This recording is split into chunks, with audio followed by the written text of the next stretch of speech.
All right. And just like that, the season ends. It was a lot better than last year. I'll tell you that much. Yeah.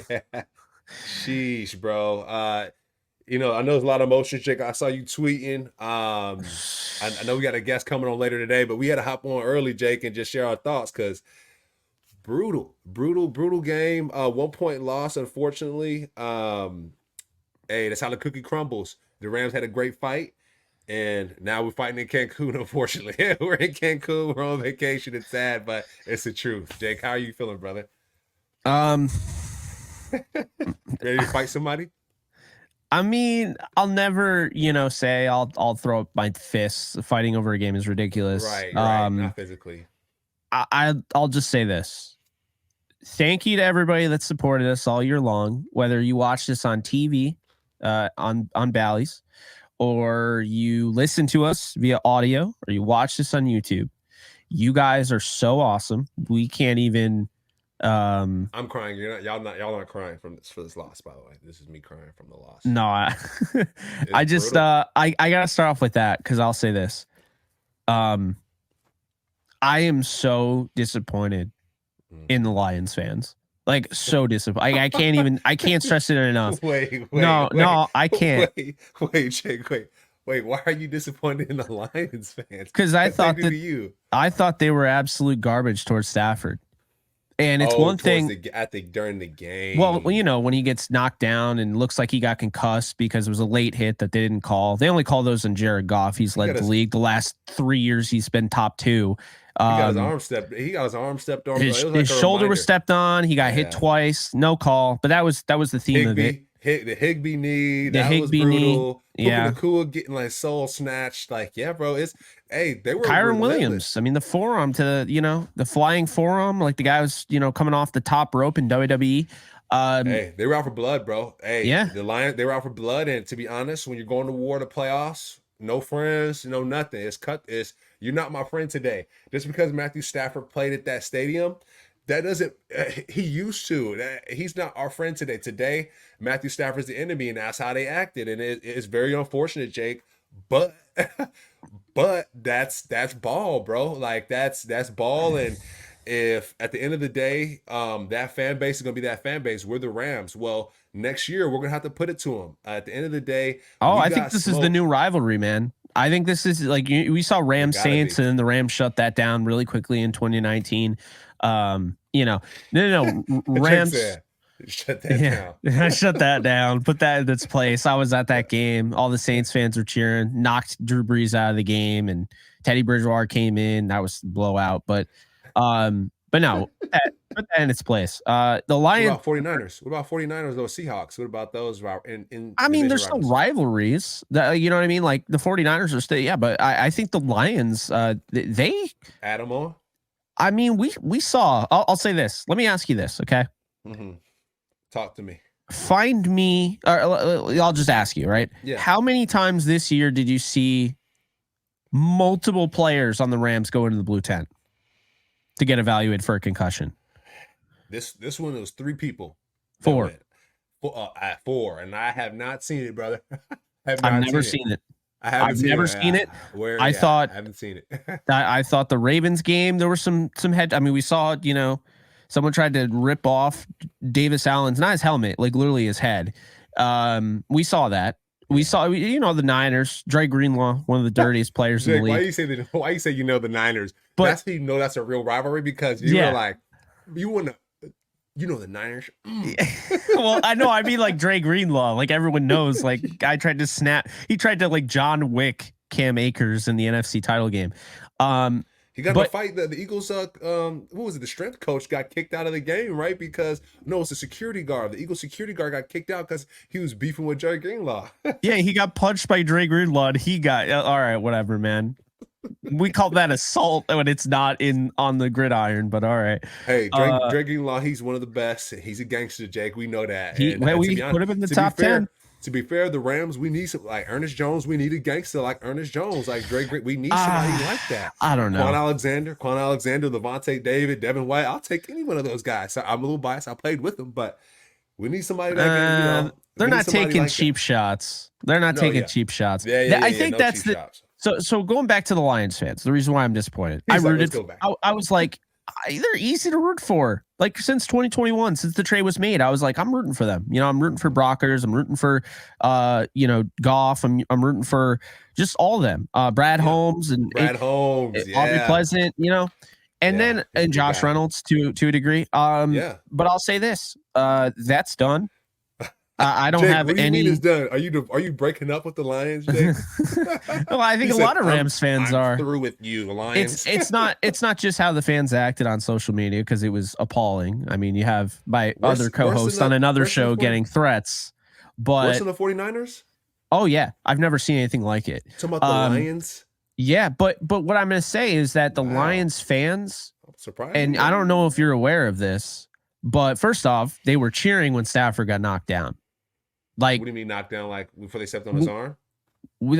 During that play when he's still down on the ground, they were cheering. I heard it. Everyone heard it. And they also booed his children. So you know what? I'm glad. I gotta say, I'm glad Stafford kind of laid down the law a little bit when it's like, oh, you've been. It was one of the Detroit reporters, so he was trying to like lift it up as like the fans. He's like, the fans have been waiting all these years. How do you feel about the fan? How do you feel about this? And he's like, I'm happy for the players. And he left it at that. And that's how I feel. Important. That's important. Yeah, that's important. Yeah, that's important. And I'll say this. I've seen stuff like Jared Goff's win. Erases what Stafford did. I just don't think they're a grateful fan base. I think they proved that their true colors showed. Yeah, their true colors showed. That's how I feel. And if that's wrong, that's wrong. But Jake's breaking up with y'all, Lions fan. Jake breaking up with y'all. Hey, I'll tell you right now, I'm going to be rooting for a former Rams quarterback, but it ain't Goff. It'll be Baker Mayfield next week. I can tell you that much. And I think a lot of Rams fans are. Nice, Jake. Oh, I don't care. Hey, I don't care. I play for the Buccaneers, so you know me, Jake. I like the Buccaneers. I like the Bucs. Yeah, baby. There we go. I'll be an honorary Bucs fan for 1 week. But all right, hear me out though. Hear me out. Getting into the game a little bit. Okay. I feel like the Rams outplayed them. The first half, we talked about it on another show. Just credit to the Lions. They were scoring left and right. They were putting pressure on Raheem's defense, but the turnaround the second half, the adjustments he made. Goff was 22 of 22. Yes, when he was pressured, he was 0 of 5 and folded like the lawn chair that he is when he gets pressured. Like in Super Bowl in 2018 versus the Patriots. Exactly. I mean, I don't have to tell you that. You were literally there. Yeah, so, I had a chance to broadcast that, and he folded, like you said, like a lawn chair, like a laptop, brother. But he's Joe Montana with that 16 when he's protected. Dan Campbell got him going. No, I ain't gonna lie, bro. His confidence is crazy. When Jared Goff got first drafted to the Rams, it was me and Bryce Hager. We were sitting in LA Live. We saw it on the video, and we were like, Jared Goff. I don't know if you remember this, Jake. When we got in a fight with the Cowboys, everybody got in a fight. And Jared Goff was the only person that didn't jump into fight with everybody. And we were like, we should have got Carson Wentz, bro. What the heck? and no lie though, Jake, seeing him and Dan Campbell and that energy that Jared Goff has, I was like, oh, I see why they drafted him first overall. Like I see it now. I did not see it with the Rams. He did not want to fight. He didn't want to get dirty. None of that. And he's like, ooh, me first rounder, I ain't fighting with y'all. What? But now with Dan Campbell's team, I think he'll fight. I think he has that edge to him, and it's cool to see, man. It's cool to see his growth. It's just unfortunate that he spanked us, and we're going to Mexico, right? His Rams team, we're going to Mexico. Brad Holmes is screaming in that elevator, Jake. And good for them, bro. Like, I don't know what happened with him and the Rams. I don't know what happened, but that screaming in the elevator show, like, man, y'all counted me out. y'all didn't want to give me a raise. Y'all didn't give me whatever. And those screams, that was an FU scream. And that elevator that went viral with Brad Holmes, that was an FU scream. Trust me, he got the game ball. That was an FU scream. So, hats off to them.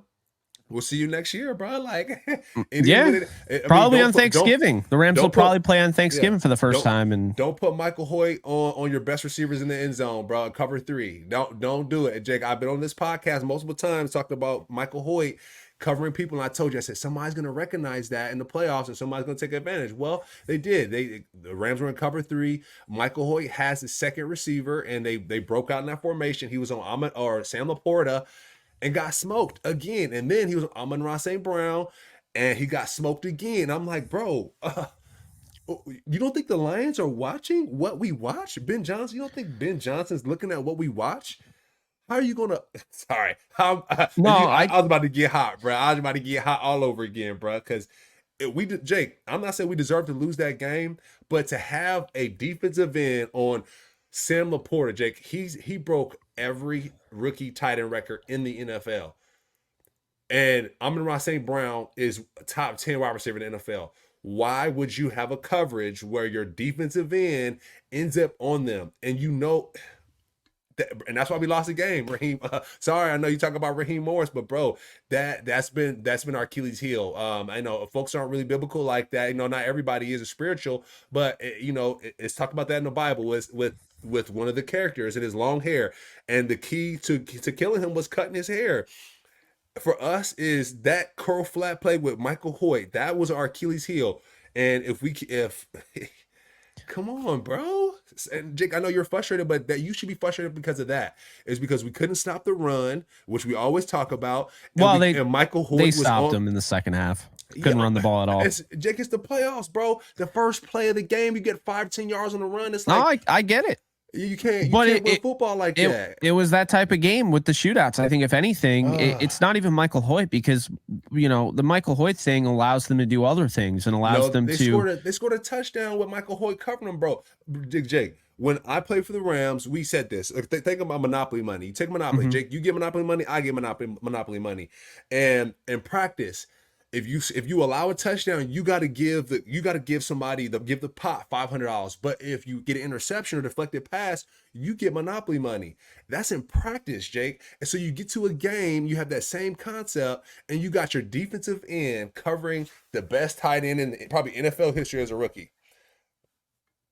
I'll wait till you can you can share with me another reason why the Rams lost that football game outside of allowing 3 in the red zone plays, allowing explosive plays, stopping the run, and like you said, not scoring the red zone. But bro, like Michael, unfortunately, Raheem Morris, he got to take the L for this one, bro. I'm sorry, Jake. You talk about the bend no break. I don't know. That was unacceptable for me. Just allowing to be in that defense in the red zone and Sam Laporta, bro, I almost broke my teeth. You know what that cowboy mean with a cowboy fan? It's like, I almost broke my screen because I'm like, bro, you're allowing these explosive plays, and we know Michael Hoyt can't cover these best guys, bro. What the heck is going on? Sorry, Jake, but I had to go in. What are your thoughts, Jake? What's some of your reasons why we lost that game? Because man, this is frustrating. Yeah, I think the 0 for 3 in the red zone looms larger. Not running the ball, It does. Those are the football reasons. Obviously, Craig Rolstad swallowing his whistle in the second half like he did against the Steelers in Week 18 in 2022. You created a whole show about how we have these referees. You send it to me, Jake. We could screenshot it for proof. You send it to me, and before the game, and I was like, yeah, Jake, referees, they're not going to be the reason why we lose this game. It's a 1-point game. They're not going to be a reason. And everyone saw Puka Nakua's jersey get grabbed. Everyone saw it, and that's brutal. There was so many things that didn't get called because that secondary had no business. Here's the thing: if they call those, what about Tyler Higbee's knee, bro? Like, are you going to let him get that out of the league? Get that out of the league. That's a trash hit. And by the way, he's a Hall of Famer. Like, why would you let him get hurt like that? By the way, you do realize that same guy, Kirby Joseph, did that same thing to TJ Hawkinson. So he tore 2 guys ACL in a month. That's crazy, bro. That's crazy, bro. One time, okay, maybe I did it by accident. 2 times, you're a dirty player, man. You are what you are. That was dirty, and I didn't like that. So, hey, this, like you said, Jake, this is gonna be a fiery show because, man, there was some BS going on, bro. There was some real BS going on. Like football reasons, the Rams had this opportunity, but I think the thing that bothers me is people acting like the 1-point game. You have no ability to complain about the officiating when the officiating allowed you to hold, which ultimately allowed you to cheat. It's not like this is the Super Bowl. And I think just the way this led up, man, I gotta say the NFL gets an L from me because, allowing Craig Rolstad to do this when he's from Seattle, Washington, and to allow him to do this, well, he screwed the Rams in the Seattle game in Week 18 last year, which also, ironically, ironically took the Lions out of the playoffs last year and put Seattle in. So that was interesting. He's probably making good because he knew. Well, maybe the NFL was because the Dallas Cowboys, they cried for 2 weeks about the Dallas Cowboy game, you know? So it is, I don't mean to be all bitter and everything, but you know, there's we're frustrated. Yeah. I mean, this is my mantra, Cam. All right. This is how I feel. If you get to watch your team play next week, I get at least 24 to 48 hours to vent about it. Yeah, what's today? It says, I was like, no, we might need to do more. We're in Cancun now, Jake, so I think we can vent as long as we want. And to be fair, the Lions, like I said, I got them going to the Super Bowl, but I'm pissed, bro. It's, I'm pissed. We lost by 1, and it sucks. It really sucks. And if they lost the way it was turning out to be in the first half, like if they just got outplayed, I don't understand that. That team turned into a potato in the second half. The Rams dominated the second half. Just the way they're like, Jared Goff, like Matthew Stafford. I'll say this. Matthew Stafford, the way he played, that was one of the best games of his career. And that is exactly why the Rams traded for him and let go of Jared Goff. Because I'm tired of this victimhood mentality that the Detroit Lions fans and their team has about how Jared Goff was cast away. Be happy that Jared Goff was quote unquote cast away and go back and watch his 2020 film. There's a reason they didn't throw him away. He started losing it. He was absolutely falling off a cliff. First off, secondly, that trade is the only reason you're hosting your first playoff game in 30 years. Because you were able to get all those players, and you're booing the guy whose value is the reason you're able to acquire all of that talent. See, I think Rams fans need to be a little bit more upset with Jared Goff because I'll say this, his value and the way he cratered going from a great quarterback to being an average quarterback is the reason they had to give up all those picks for Matthew Stafford. That could have been an Alex Rodriguez, Alfonso Soriano, Yankees, Rangers trade, player for player. Instead, now the Rams have to give multiple first-round picks and a franchise quarterback for Matthew Stafford because Goff's, his ability and his value had completely cratered. Because this is a fiery episode, man. If you can't tell, maybe there's some sour grapes and bitterness. But hey, and I'll say this. This team I had in the playoffs, I believe you did coming into the season. Super Bowl. Now, what I will say is this, okay? If this was the 2021 team and they got screwed like that, I don't know if I'd be able to be on TV. I don't know if I'd be able to be on a show. But this team, it makes it a little bit easier knowing that this team is just so far ahead of schedule. And Sean McVay, I saw Sean McVay in the presser. I saw Matthew Stafford. That was the looks of just straight stone cold killers. And it looked like they reset. Last year, the 5-12 season, and then of course you had the Super Bowl year. But then this year, the way that Super Bowl is not in their head anymore. They're going after him next year. They are going after it next year. I hope so. I hope so, Jake, and I hope they run the damn ball at the very beginning of the season. I hope they get Ernest Jones some support at linebacker and get some more pressure on on edge rushes. Stop having defensive ends cover wide receivers, and I'll be happy. For me, sorry, I just had to say it. No, I hear you. So. Cam, where can people go if they know what they want to know and do? Jake, let me read it off for y'all. You can start playing Pick'em or weekly fantasy football for any sport today. User will receive 100% deposit match up to $100 if they use promo code BLEAV at sign up. Start playing Pick'em and weekly fantasy football today with Underdog Fantasy. That is Underdog Fantasy. All right. Well, just so you know, that BetOnline is your number one source for all your betting needs this season. Get the latest odds, lines, and match reports for baseball, boxing, golf, and more. BetOnline continues to be the fastest and easiest way to place your wagers, including live betting and your favorite casino and card games available to play right from your phone. Head to the website or use your mobile device to sign up today, get in on the action, and use promo code BLEAV to receive your 50% welcome bonus on your first deposit. BetOnline, where the game starts. We will see you guys soon. You guys take care. Almost Rams.